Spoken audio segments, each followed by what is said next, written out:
We're taught how to eat, how to walk, how to work, but nobody ever taught us the one thing we do 20,000 times a day.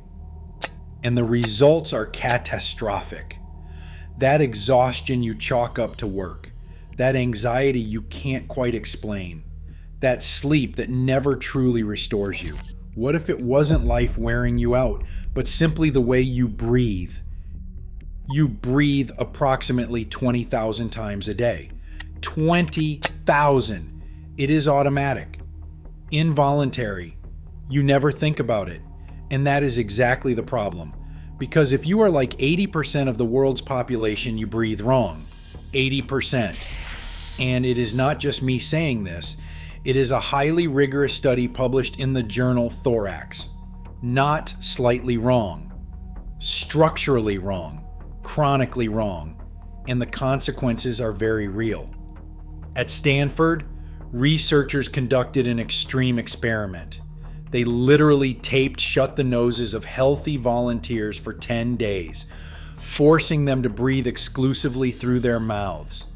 In just 10 days, participants developed severe snoring, mild to moderate sleep apnea, elevated blood pressure, increased stress and anxiety. 10 days. Imagine what a lifetime of that looks like. In a few minutes, I'm going to walk you through a test used by elite athletes. In under 60 seconds, you will know exactly where you stand. But first, we need to talk about what is actually happening inside your body. Part 2. What's happening inside your body? We think of breathing as simple. Inhale, exhale, in, out. But it's infinitely more complex than that. When you breathe, you are not just bringing in oxygen. You are regulating your blood pH. You are activating or calming your nervous system. You are influencing your heart rate. You are filtering and humidifying the air before it reaches your lungs. And all of that depends on one single thing. Are you breathing through your nose or through your mouth?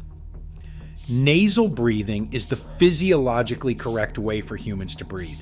The nose filters out bacteria and allergens. It warms and humidifies the air. And most importantly, this is where it gets fascinating. It produces nitric oxide. Nitric oxide is a molecule that dilates blood vessels, improves oxygen absorption in the lungs, and has antiviral properties. You produce none of these molecules when you breathe through your mouth. None at all. And in the Western world, an estimated 30 to 50% of adults are chronic mouth breathers, meaning they breathe primarily through their mouths without even realizing it. Part 3. The short-term damage. Let's start with what happens quickly. The moment you begin to breathe too much, meaning taking breaths that are too large and too fast, your carbon dioxide levels drop. You are probably thinking, isn't carbon dioxide just a waste product? Well, that is what most people believe. That is one of the biggest misconceptions in respiratory physiology. Carbon dioxide is what is known as a vasodilator. It allows hemoglobin, the protein that carries oxygen in your blood, to release that oxygen to your cells. This is called the Bohr effect, first described in 1904 by physiologist Christian Bohr. In other words, if you are low on carbon dioxide, your body cannot properly use the oxygen it has. Paradoxically, by breathing more, you're actually oxygenating less. The immediate consequences of low carbon dioxide are unexplained fatigue, morning headaches, a dry mouth when you wake up, poor concentration, diffuse anxiety. Sound familiar? Maybe it is not stress. Maybe it is not tiredness. Maybe it is your breathing. In a moment, we will see how all of this connects to your sleep, your heart, and conditions that nobody ever links to breathing. But first, part 4, the BOLT test. Here is the test I mentioned.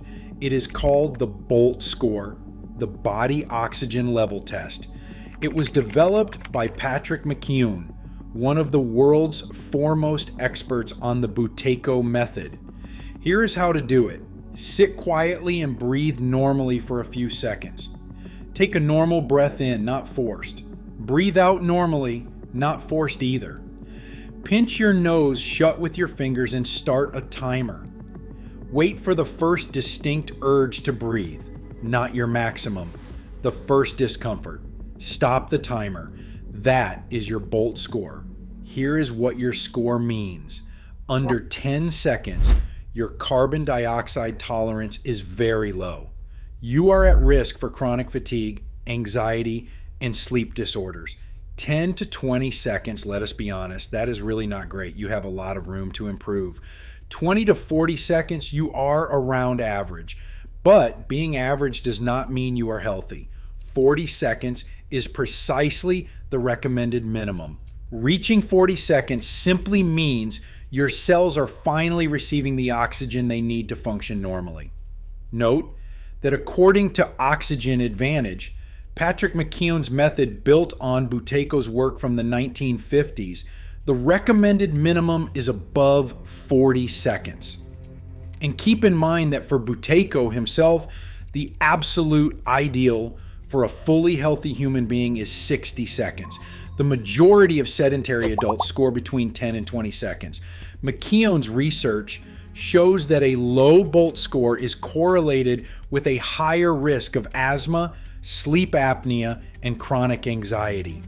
One important note, do not mistake this for a breath-holding endurance contest. In the Buteyko method, this is not a test of maximum resistance. The Bolt score is your body's early warning signal. Stop the timer at the first distinct need to breathe, just before discomfort sets in. Got your score? Keep it in mind. We will come back to it. Part 5. Medium and long-term damage.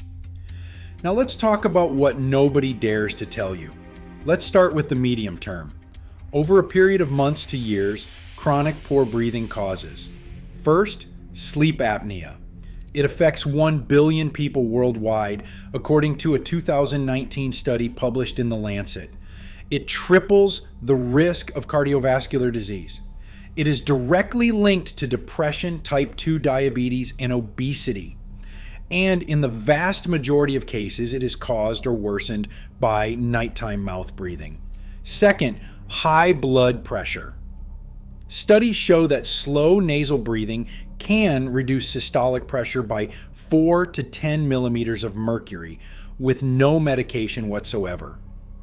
That result is comparable to the effect of some antihypertensive drugs. Third, dental and orthodontic disease. Mouth breathing alters the resting position of the tongue, which progressively deforms the palate. Children who breathe through their mouths more frequently develop impacted wisdom teeth, narrow jaws, and elongated facial structures. This phenomenon even has a name, long face syndrome.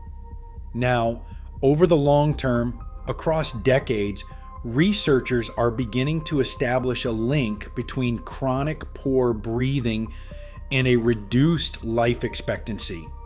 A 2005 study published in the Journal of Sleep Research followed 6,000 men over 25 years. The finding was that men suffering from severe sleep apnea showed an all-cause mortality rate dramatically higher than their peers. Literally, the way you breathe can determine how long you live. Part 6.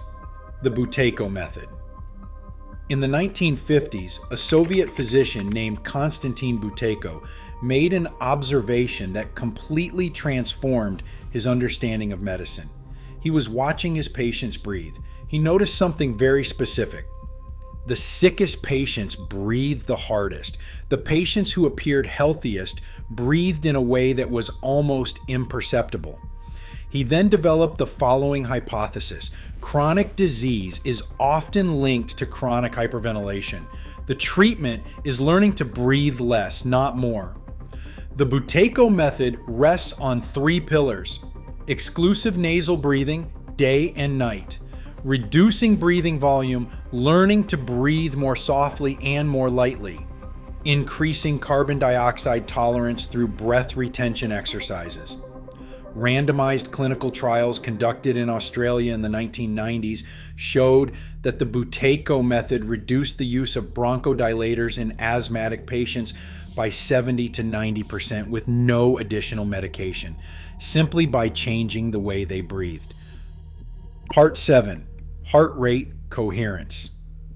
Now here's one of the most scientifically validated tools for regulating your nervous system in real time. It's called heart rate coherence. The principle is simple. Your heart rate is not perfectly regular. Between each beat there are slight variations. This is called heart rate variability, HRV. A high HRV is associated with better mental health, better athletic recovery, and greater resilience to stress. A low HRV is associated with an increased risk of cardiovascular disease and burnout. And guess what? Your breathing is one of the most powerful factors for modulating your HRV. The most widely used heart rate coherence protocol is the 3-6-5 protocol. It means 3 times a day, 6 breaths per minute for 5 minutes. 6 breaths per minute means 5 seconds of nasal inhalation and 5 seconds of nasal exhalation. Studies from the HeartMath Institute have shown that regular practice of heart rate coherence measurably reduces cortisol, the stress hormone, within just a few weeks. It improves sleep, concentration, and emotional stability. It's free, it takes 5 minutes, and it works. You can start tonight. Part 8. Breathing exercises. Here are 3 concrete exercises you can start today. The first is the 4-7-8 breathing technique, popularized by Dr. Andrew Weil of the University of Arizona. Inhale through your nose for 4 counts. Hold your breath for 7 counts. Exhale slowly through your mouth for 8 counts. This exercise activates the parasympathetic nervous system, the system responsible for calm and recovery, in fewer than 4 cycles. Use it before sleep or during a spike of stress. The second is diaphragmatic breathing. Most adults breathe with their chest. The physiologically correct way to breathe involves the diaphragm, the large muscle located beneath your lungs. Place one hand on your belly and one on your chest. When you inhale, your belly should rise, not your chest. If only your chest moves, you are chest breathing, which is associated with chronic activation of the sympathetic nervous system. In other words, a permanent state of stress. The third is nasal walking. Simple and powerful. During your walks, close your mouth. Breathe exclusively through your nose. At first, it feels uncomfortable. You will feel like you are not getting enough air. That is normal. Your carbon dioxide tolerance is simply low. Over time, your Bolt score will rise and it will start to feel completely natural. Elite athletes, including long-distance runners, have incorporated exclusive nasal breathing into their training and reported improvements in endurance without any increase in training volume.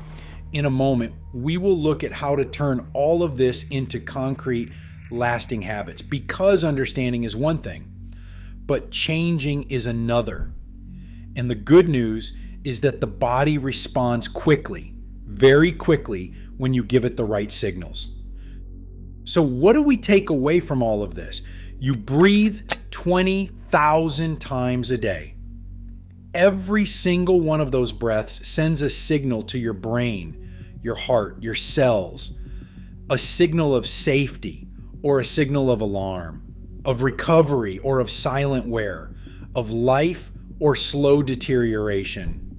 The good news, and this is the key point of this video, is that breathing is one of the only functions in your body that runs on autopilot, yet you can take back control whenever you decide to. You have the controls to your own biology. Your heart rate, you cannot control directly. Your blood pressure, you cannot either. But your breathing, you can. and the effects are immediate. Start with one simple thing: close your mouth, breathe through your nose, always. Redo the Bolt test in 30 days, and you will see. If this video taught you something you did not know, leave a like.